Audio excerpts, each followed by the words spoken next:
വിശദമായ റിപ്പോർട്ടുകളിലേക്ക്. നോട്ട് പ്രതിസന്ധിയെ തുടർന്ന് 6ാം ദിനത്തിലും സംസ്ഥാനത്ത് ജനങ്ങൾ നെട്ടോട്ടത്തിലാണ്.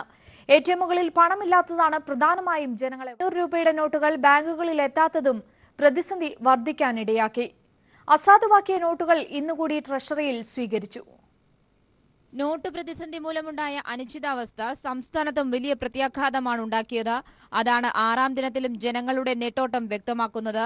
പതിവ് പോലെ ബാങ്കുകൾക്കും എടിഎമ്മുകൾക്കും മുന്നിൽ രാവിലെ മുതൽ തന്നെ ക്യൂ ആരംഭിച്ചിരുന്നു. എന്നാൽ എടിഎമ്മുകളിൽ ഭൂരിഭാഗവും പണമില്ലാത്ത അവസ്ഥയിലായിരുന്നു. രാവിലെ മുതൽ പല എടിഎമ്മുകളിലായി ഓടുന്നവരെയാണ് ഇപ്പോൾ സംസ്ഥാനത്ത് കാണാനാവുക. ഫീസടയ്ക്കാൻ പണത്തിനായി എത്തിയ വിദ്യാർത്ഥികൾ മുതൽ ആശുപത്രികളിൽ ബില്ലടയ്ക്കാൻ വേണ്ടി പണത്തിനായി എത്തിയവർ വരെ ഇക്കൂട്ടത്തിലുണ്ട്.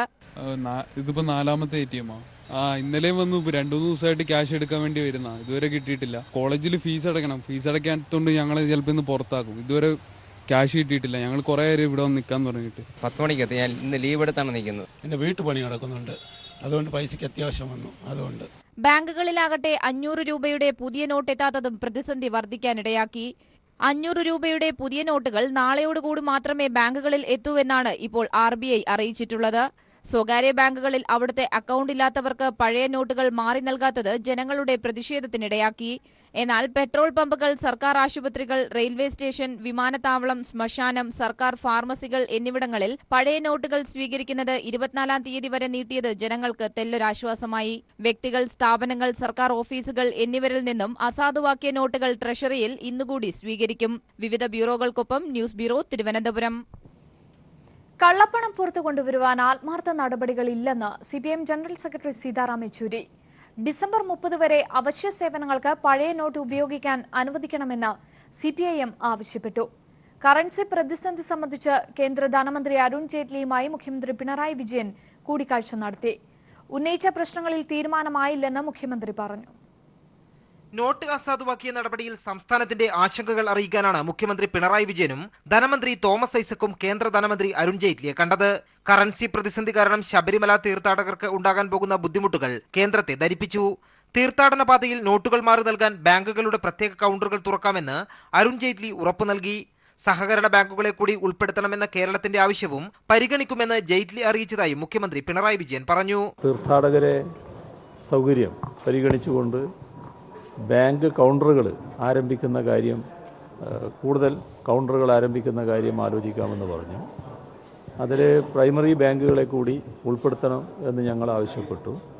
അതും ഈ കൂട്ടത്തിൽ പരിഗണിക്കാമെന്ന് അദ്ദേഹം ഉറപ്പ് നൽകിയിട്ടുണ്ട്. നോട്ട് പിൻവലിക്കലിനെ തുടർന്ന് പ്രതിസന്ധി നേരിടുന്ന KSFE രക്ഷിക്കാൻ പ്രത്യേക നടപടി വേണമെന്നും മുഖ്യമന്ത്രി ആവശ്യപ്പെട്ടു. കള്ളനോട്ടും കള്ളപ്പണവും തടയാനുള്ള നടപടികൾക്ക് കേന്ദ്രം പിന്തുണ നൽകുമെന്നും എന്നാൽ ജനങ്ങളെ ദുരിതത്തിലാക്കുന്ന രീതികൾ അംഗീകരിക്കില്ലെന്നും മുഖ്യമന്ത്രി വ്യക്തമാക്കി. കേരളത്തിന്റെ പ്രത്യേക സാഹചര്യം പരിഗണിച്ച് പ്രാഥമിക സഹകരണ ബാങ്കുകൾക്കും ട്രഷറികൾക്കും ബാങ്കുകളുടെ പദവി നൽകണമെന്നും ആവശ്യപ്പെട്ടതായി ധനമന്ത്രി തോമസ് ഐസക് പറഞ്ഞു. The state treasury should be given the status of the bank, same facility. As well as, very importantly for the case of Kerala, the primary cooperatives. അതേസമയം നോട്ട് അസാധുവാക്കാൻ കേന്ദ്രം പറഞ്ഞ ന്യായങ്ങൾ വസ്തുതയ്ക്ക് നിരക്കാത്തതാണെന്ന് CPIM general secretary Sitaram Yechury കുറ്റപ്പെടുത്തി. ജനങ്ങൾ നേരിടുന്ന ദുരിതം പരിഹരിക്കാൻ അടിയന്തരമായി നടപടി സ്വീകരിക്കണം. ഡിസംബർ 30 വരെ അവശ്യ സേവനങ്ങൾക്കും സർക്കാർ സേവനങ്ങൾക്കും അസാധുവാക്കിയ 500-1000 രൂപ നോട്ടുകൾ സ്വീകരിക്കണമെന്നും യെച്ചൂരി ആവശ്യപ്പെട്ടു. So accept these for public transactions, legal white transactions. Purchase of medicines, payment to the hospitals, payment to transport, payment to railways, payment to the public transport. Accept these till the end of your deadline of 31st December. വിഷയം ശക്തമായി പാർലമെന്റിൽ ഉന്നയിക്കുമെന്നും യെച്ചൂരി വ്യക്തമാക്കി. M. Santhosh, news bureau, Delhi. Note പ്രതിസന്ധി പരിഹരിക്കാനുള്ള സംസ്ഥാന സർക്കാരിന്റെ നടപടികൾക്ക് പിന്തുണ നൽകുമെന്ന് രമേശ് ചെന്നിത്തല. ഈ മാസം 17-ന് കരിദിനം ആചരിക്കുമെന്നും ചെന്നിത്തല അറിയിച്ചു. അതേസമയം നോട്ട് പ്രതിസന്ധി പരിഹരിക്കണമെന്ന് ആവശ്യപ്പെട്ട് UDF പ്രതിനിധി സംഘം RBI റീജിയണൽ ഡയറക്ടർക്ക് നിവേദനം നൽകി. ജനങ്ങളുടെ ബുദ്ധിമുട്ടുകൾ പരിഹരിക്കാൻ സംസ്ഥാന ഗവൺമെന്റ് എടുക്കുന്ന എല്ലാ നീക്കങ്ങളോടും നടപടികളോട് സഹകരിക്കാൻ UDF തീരുമാനിച്ചിരിക്കുകയാണ്. ജനദ്രോഹ നടപടിയിൽ പ്രതിഷേധിച്ചുകൊണ്ട് ഈ മാസം 17-ാം തീയതി UDF സംസ്ഥാനത്ത് കരിദിനം ആചരിക്കാൻ തീരുമാനിച്ചിരിക്കുകയാണ്.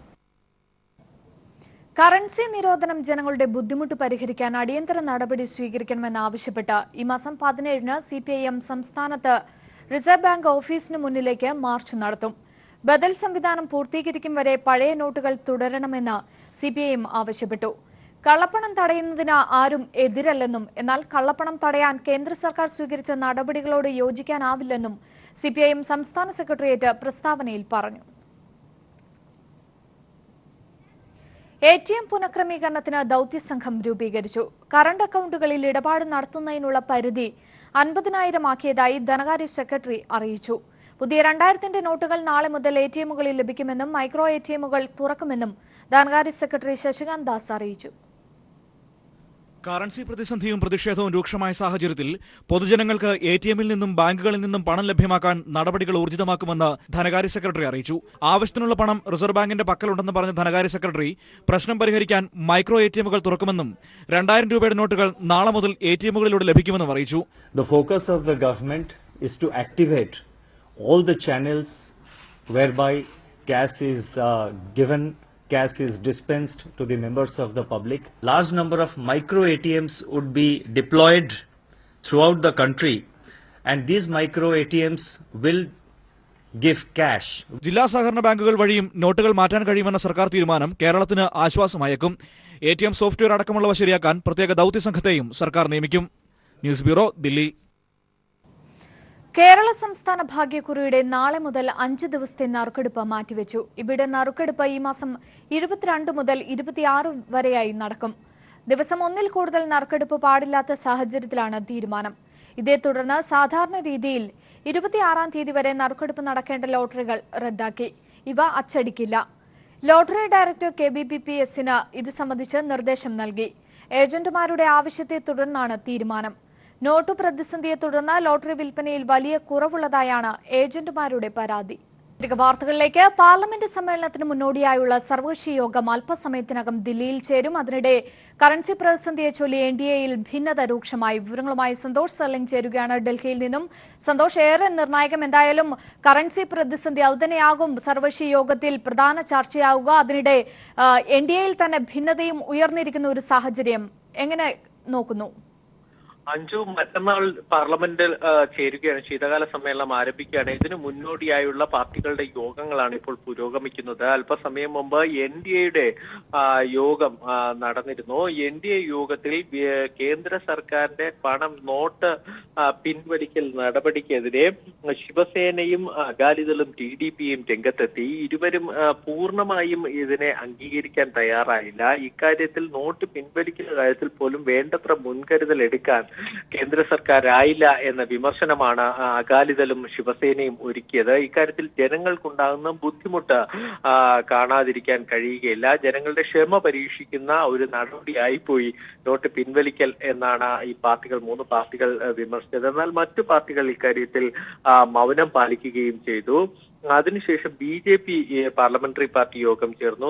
നരേന്ദ്രമോദി അധ്യക്ഷത വഹിച്ചു. പക്ഷെ നരേന്ദ്രമോദി ആകട്ടെ തന്റെ തീരുമാനത്തിൽ ഉറച്ചു നിൽക്കുന്നു എന്ന് തന്നെയാണ് BJP പാർലമെന്ററി പാർട്ടി യോഗത്തെ അറിയിച്ചത്. അദ്ദേഹത്തിനെതിരെ നേരത്തെ തന്നെ പാർട്ടിക്കുള്ളിൽ അത്ര പടയൊരുക്കമൊന്നും ഉണ്ടായിരുന്നില്ല. അതുകൊണ്ട് തന്നെ ഇപ്പോൾ ഈ യോഗത്തിലും നേതാക്കൾ ഇതിനെ വലിയ രീതിയിൽ പ്രതിഷേധിക്കുകയൊന്നും ചെയ്തില്ല. മോഡി പറഞ്ഞത് പിൻവലിക്കുക എന്ന ചോദ്യം തന്നെ ഉയരുന്നില്ല. രാജ്യം നമ്മളോടൊപ്പമുണ്ട്. വലിയൊരു മൂവ്മെന്റിനാണ് തുടക്കമിട്ടിരിക്കുന്നത്. അതുകൊണ്ട് ഇതുമായി മുന്നോട്ട് പോവുക തന്നെ ചെയ്യും. ഇതൊരു ഹിസ്റ്റോറിക്കൽ ചരിത്രപരമായ മൂവ്മെന്റ് എന്നുകൂടി നരേന്ദ്രമോദി പാർലമെന്ററി പാർട്ടി യോഗത്തിൽ വിശേഷിപ്പിക്കുകയുണ്ടായി. അതിനുശേഷം കേന്ദ്രമന്ത്രി അനന്ത്കുമാർ മാധ്യമങ്ങളെ കണ്ടു. അദ്ദേഹം പറഞ്ഞത് പാർലമെന്റിൽ ഈ വിഷയം ചർച്ച ചെയ്യാൻ കേന്ദ്ര സർക്കാർ തയ്യാറാണ്. എത്ര ദിവസം വേണമെങ്കിലും പ്രതിപക്ഷ പാർട്ടികളുടെ സംശയം തീർക്കും എന്നാണ്. എന്നാൽ പ്രതിപക്ഷ പാർട്ടികളുടെ ഇടയിൽ ഒരു ഐക്യം ഇപ്പോൾ രൂപപ്പെടുത്തിയിട്ടുണ്ട്. സമാജ്വാദി, BSP അടക്കമുള്ള പാർട്ടികൾ ഇക്കാര്യത്തിൽ ലോക്സഭയിൽ ശക്തമായ വിഷയം ഉന്നയിക്കാൻ തന്നെയാണ് തീരുമാനിച്ചിരിക്കുന്നത്. ഇടതുപക്ഷമാകട്ടെ അടിയന്തര പ്രമേയത്തിന് ഈ വിഷയത്തിൽ നോട്ടീസ് നൽകുകയും ചെയ്തിട്ടുണ്ട്. നാളെ സർവകക്ഷി യോഗം വീണ്ടും ചേരും. ഇപ്പോൾ അല്പസമയത്തിനകം ലോക്സഭാ സ്പീക്കർ സുമിത്രാ മഹാജൻ വിളിച്ച സർവകക്ഷി യോഗം ആരംഭിക്കുകയാണ്. ശരി, സന്തോഷ് സർലിംഗ് ആണ് വിവരങ്ങൾ നൽകിയത്. 500, 1000 രൂപ നോട്ടുകൾ മാറ്റി നൽകാൻ സഹകരണ ബാങ്കുകളെ അനുവദിക്കണമെന്നാവശ്യപ്പെട്ട് സഹകരണ സംഘങ്ങൾ ഹൈക്കോടതിയെ സമീപിച്ചു.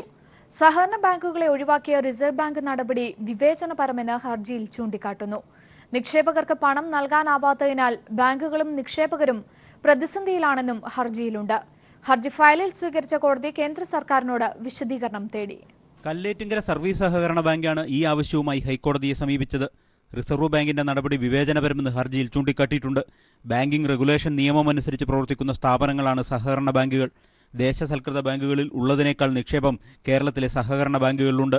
ഈ പണം നിക്ഷേപകർക്ക് മടക്കി നൽകാൻ ഇപ്പോഴത്തെ സാഹചര്യത്തിൽ കഴിയുന്നില്ല. ബഹുഭൂരിപക്ഷം സഹകരണ ബാങ്കുകൾക്കും ATM, ഡെബിറ്റ് കാർഡുകൾ ഉപയോഗിക്കാൻ സൗകര്യമില്ല. പണമെടുക്കാൻ കഴിയാതെ നിക്ഷേപകർ പ്രതിസന്ധിയിലാണ്. 500-1000 രൂപ നോട്ടുകൾ മാറ്റി നൽകാനുള്ള അധികാരം സഹകരണ ബാങ്കുകൾക്ക് കൂടി നൽകണമെന്നാവശ്യപ്പെട്ട് റിസർവ് ബാങ്കിനെ സമീപിച്ചെങ്കിലും അനുകൂല തീരുമാനമുണ്ടായില്ല. ഈ സാഹചര്യത്തിൽ ഇത് സംബന്ധിച്ച് റിസർവ് ബാങ്കിന് നിർദ്ദേശം നൽകണമെന്നാണ് ഹർജിയിലെ ആവശ്യം. News bureau, Kochi. പ്രാഥമിക സഹകരണ സംഘങ്ങളിൽ നിന്ന് നിക്ഷേപം സ്വീകരിക്കാനും പണം മാറ്റി നൽകാനുമുള്ള ജില്ലാ സഹകരണ ബാങ്കുകൾക്ക് നൽകിയ അധികാരം റിസർവ് ബാങ്ക് പിൻവലിച്ചു. ഇന്ന് ഉച്ചയ്ക്ക് 3 മണിയോടെയാണ് റിസർവ് ബാങ്ക് അധികൃതർ ഇക്കാര്യം അറിയിച്ചത്. അതേസമയം അധികാരം പുനഃസ്ഥാപിക്കണമെന്നാവശ്യപ്പെട്ട് സംസ്ഥാനം കേന്ദ്രത്തിന് കത്തയച്ചു. പുതിയ തീരുമാനം സഹകരണ മേഖലയെ തകർക്കുമെന്ന് മന്ത്രി AC മൊയ്തീൻ വ്യക്തമാക്കി. ഗ്രാമീണ പ്രദേശത്ത് ഇനി പഴയ നോട്ടുകളുള്ള ഏതെങ്കിലും സാധാരണക്കാരൻ്റെ കയ്യിൽ നിന്ന് അത് ഡെപ്പോസിറ്റ് ചെയ്യാൻ സഹകരണ ബാങ്കുകളിൽ കഴിയില്ല. അത് സഹകരണ മേഖലയിലെ മറ്റിടപാടുകൾ നടന്ന ഞങ്ങളുടെ വിശ്വാസ്യത, സഹകരണ മേഖലയിലെ വിശ്വാസ്യത ആർക്കും ഇവിടെ ഇനി അക്കൗണ്ട് തുടങ്ങിയിട്ട് എന്ത് കാര്യം? മറ്റു ബാങ്കുകളിലേക്ക് പോകാം. ഈ അപകടം ഞങ്ങൾ നേരത്തെ ചൂണ്ടിക്കാണിച്ച സഹകരണ മേഖലയെ അതിൻ്റെ വിശ്വാസ്യത തകർത്ത് പുതുതലമുറ ബാങ്കുകൾക്ക്, മറ്റ് സ്വകാര്യ ബാങ്കുകൾക്ക് സഹായകരമായൊരു നിലപാടാവും ഇത് എന്നാണ് ഞങ്ങൾ സൂചിപ്പിക്കുന്നത്. കള്ളപ്പണത്തിനെതിരായിട്ടുള്ള കേന്ദ്ര ഗവൺമെൻറ് നിലപാടുകളെന്ന് ഞങ്ങൾ ചോദ്യം ചെയ്തിട്ടില്ല. ഒരു അവധാനതയോടുള്ള നടപടിയായില്ല. മുൻകരുതലുകൾ വേണ്ടത്ര സ്വീകരിച്ചിട്ടില്ല. ആവശ്യമായ ചെറിയ കറൻസികൾ വേണ്ടത്ര ഉണ്ടായില്ല. ATMകൾ സൗകര്യപ്പെടുത്തിയില്ല. ഇതിൻ്റെ ഭാഗമായിട്ടുള്ള പ്രത്യാഘാതമാണ് അനുഭവിക്കുന്നത്. ആളുകൾ ഭയപ്പെട്ടു പോയി. വിവരങ്ങളുമായി ഷീജ ചേരുകയാണ്. ഷീജ, എന്തായാലും സഹകരണ സംഘങ്ങളിൽ നിക്ഷേപം സ്വീകരിക്കാനും പണം മാറ്റി നൽകാനുമുള്ള സഹകരണ ബാങ്കുകൾക്ക് നൽകിയ അധികാരം പിൻവലിച്ചതോടുകൂടി സഹകരണ ബാങ്കുകളെ തന്നെ തകർക്കുന്ന ഒരു നിലയിലേക്കാണോ സാഹചര്യങ്ങൾ പോകുന്നത്? അത്തരത്തിലുള്ള തീരുമാനങ്ങളിലേക്കാണ് കാര്യങ്ങൾ ചെന്നെത്തുന്നത് എന്ന് തന്നെ വേണം അനുമാനിക്കാൻ. പ്രത്യേകിച്ചും ജില്ലാ സഹകരണ ബാങ്കുകളിലെ പണമിടപാട് നടത്താനുള്ള അനുമതിയാണ് നിലവിലിപ്പോൾ കേന്ദ്രം റദ്ദാക്കിയിരിക്കുന്നത്. ഈ ഒരു സാഹചര്യത്തിൽ ഇനി മുതൽ ജില്ലാ സഹകരണ ബാങ്കുകൾക്ക് പഴയ നോട്ടുകൾ മാറി നൽകാനുള്ള അനുമതി ഇല്ല. പഴയ നോട്ടുകൾ നിക്ഷേപമായി സ്വീകരിക്കാനുള്ള അനുമതിയും റിസർവ് ബാങ്ക് ഓഫ് ഇന്ത്യയുടെ ഈ പുതിയ ഉത്തരവിൽ പിൻവലിച്ചിരിക്കുകയാണ്. നിക്ഷേപകർക്ക് ആഴ്ചയിൽ 24,000 രൂപ വരെ പിൻവലിക്കാം. ജില്ലാ സഹകരണ ബാങ്കുകളിൽ നിന്നും മറ്റു ബാങ്കുകളിൽ നിന്നും ആയിട്ട് എത്ര വേണമെങ്കിലും പണം പിൻവലിക്കാം എന്നുള്ളതായിരുന്നു നേരത്തെ ഉള്ളത്. എന്നാൽ ഇത്തരത്തിലുള്ള അനുമതിയാണ് ഇപ്പോൾ പിൻവലിച്ചിരിക്കുന്നത്. ഇത് വലിയ തോതിൽ ഗ്രാമീണ മേഖലയാണ് ബാധിക്കുക എന്നതാണ് സഹകരണ മന്ത്രി വ്യക്തമാക്കിയിരിക്കുന്നത്. ഏതായാലും ഈ വിഷയത്തിൽ അടിയന്തരമായി RBIയുടെ റീജിയണൽ മാനേജറുമായി ചേർന്ന് ഒരു യോഗം സർക്കാർ നടത്തി. അതിന്റെ പശ്ചാത്തലത്തിൽ RBI ഗവർണർക്ക് ഇത് സംബന്ധിച്ച് ഒരു കത്തയച്ചിട്ടുണ്ട്. ഇതിൽ ഒരു അനുകൂല മറുപടിയാണ് സംസ്ഥാനം പ്രതീക്ഷിക്കുന്നത് എന്നാണ് മന്ത്രി വ്യക്തമാക്കിയിരിക്കുന്നത്. പ്രത്യേകിച്ചും ഇത്തരത്തിൽ ഒരു നടപടിയിലൂടെ കേരളത്തിലെ സഹകരണ മേഖലയുടെ സമ്പദ്ഘടന ഇത് ആകെ തകരുമെന്നും അതോടൊപ്പം തന്നെ സഹകരണ മേഖലയുടെ വിശ്വാസ്യതയെ തകർക്കുന്ന നടപടികളാണ് ഇത്തരത്തിലൊരു തീരുമാനത്തിലൂടെ ഉണ്ടാകാൻ പോകുന്നതെന്നും മന്ത്രി വ്യക്തമാക്കുകയുണ്ടായി. ഗ്രാമീണ മേഖലയിലെ സാധാരണക്കാരായ ജനങ്ങളെയാണ് ഇത് വലിയ തോതിൽ ബാധിക്കുക. എന്നാൽ ആരും തന്നെ ആശങ്കപ്പെടേണ്ട ഒരു സാഹചര്യം ഇല്ലെന്നും മന്ത്രി വ്യക്തമാക്കുന്നു. നിക്ഷേപം നടത്തിയവർക്ക് പേടിക്കാതെ തന്നെ ഇരിക്കാം. അവരുടെ പണം സുരക്ഷിതമായി തന്നെ സഹകരണ ബാങ്കുകളിൽ നിലവിൽ ഉള്ളതുപോലെ തന്നെ തുടരുന്നതായിരിക്കും. അതിനൊന്നും യാതൊരുവിധ കുഴപ്പങ്ങൾ സംഭവിക്കില്ലെന്നും മന്ത്രി വ്യക്തമാക്കുക. ഒരിടവേളയ്ക്ക് ശേഷം സിനിമാ മേഖല വീണ്ടും സമരത്തിലേക്ക്. അടുത്ത മാസം 16 മുതൽ സിനിമാ നിർമ്മാണവും വിതരണവും നിർത്തിവെക്കാൻ കൊച്ചിയിൽ ചേർന്ന നിർമ്മാതാക്കളുടെയും വിതരണക്കാരുടെയും യോഗം തീരുമാനിച്ചു. തിയേറ്റർ വിഹിതം പങ്കുവെക്കുന്നതുമായി ബന്ധപ്പെട്ട തർക്കമാണ് സമരത്തിലേക്ക് നീങ്ങാൻ കാരണം. തിയേറ്റർ വിഹിതം പങ്കുവെക്കുന്നതുമായി ബന്ധപ്പെട്ട് ഫിലിം എക്സിബിറ്റേഴ്സ് ഫെഡറേഷൻ ഏകപക്ഷീയമായി എടുത്ത തീരുമാനത്തിൽ പ്രതിഷേധിച്ചാണ് ഡിസംബർ 16 മുതൽ മലയാളമടക്കം എല്ലാ ഭാഷാ ചിത്രങ്ങളും പ്രദർശനത്തിന് എത്തിക്കേണ്ടതില്ലെന്ന് പ്രൊഡ്യൂസേഴ്സ് അസോസിയേഷനും ഡിസ്ട്രിബ്യൂട്ടേഴ്സ് അസോസിയേഷനും തീരുമാനിച്ചത്. ചിത്രീകരണം നടക്കുന്നവ വേഗത്തിൽ പൂർത്തിയാക്കി അടുത്ത മാസം 16 മുതൽ ചിത്രീകരണം നിർത്തിവെക്കുമെന്നും distributors association president Siyad Kokker പറഞ്ഞു. ഞങ്ങൾക്കിപ്പോൾ 60 ഫസ്റ്റ് വീക്കും സെക്കൻഡ് വീക്ക് 55 എന്നുള്ള റേഷ്യോ വെച്ചിട്ടാണ് AC തിയേറ്റേഴ്സിൽ ലഭിച്ചുകൊണ്ടിരിക്കുന്നത്. അവർ പറയുന്നത് 50 for the first week, 40% for the second week. ഒരു സിനിമാ തിയേറ്ററിൽ എന്ത് കളക്ഷൻ വരുന്നു, അതായത് ഒരു തിയേറ്ററിൽ 1000 രൂപയാണ് കളക്ഷനെങ്കിൽ 1000 രൂപ ഹോൾഡ് ഓവറാണ്. അതൊരിക്കലും ഒരു പ്രാകൃതമായ ഒരു നടപടിയാണ്. എക്സിബിറ്റേഴ്സ് ഫെഡറേഷൻ എതിർക്കുന്ന ഇ ടിക്കറ്റിംഗ് സംവിധാനം മുഴുവൻ തിയേറ്ററുകളിലും വേഗത്തിൽ നടപ്പാക്കണമെന്ന് producers association president G Suresh Kumar ആവശ്യപ്പെട്ടു. ഒരിടവേളയ്ക്ക് ശേഷം സിനിമാ മേഖല വീണ്ടും സമരത്തിലേക്ക് നീങ്ങുമ്പോൾ ക്രിസ്മസ് ചിത്രങ്ങളെ അത് സാരമായി ബാധിക്കും. News bureau, Kochi. ജയൻ സാംസ്കാരിക വേദിയുടെ നേതൃത്വത്തിൽ ഗാനരചയിതാവ് ശ്രീകുമാരൻ തമ്പിയെ ആദരിച്ചു. ശ്രീകുമാരൻ തമ്പിക്ക് VS അച്യുതാനന്ദൻ ഉപഹാരം കൈമാറി. ഗായിക വാണി ജയറാം, VS ശിവകുമാർ എന്നിവർ ചടങ്ങിൽ പങ്കെടുത്തു.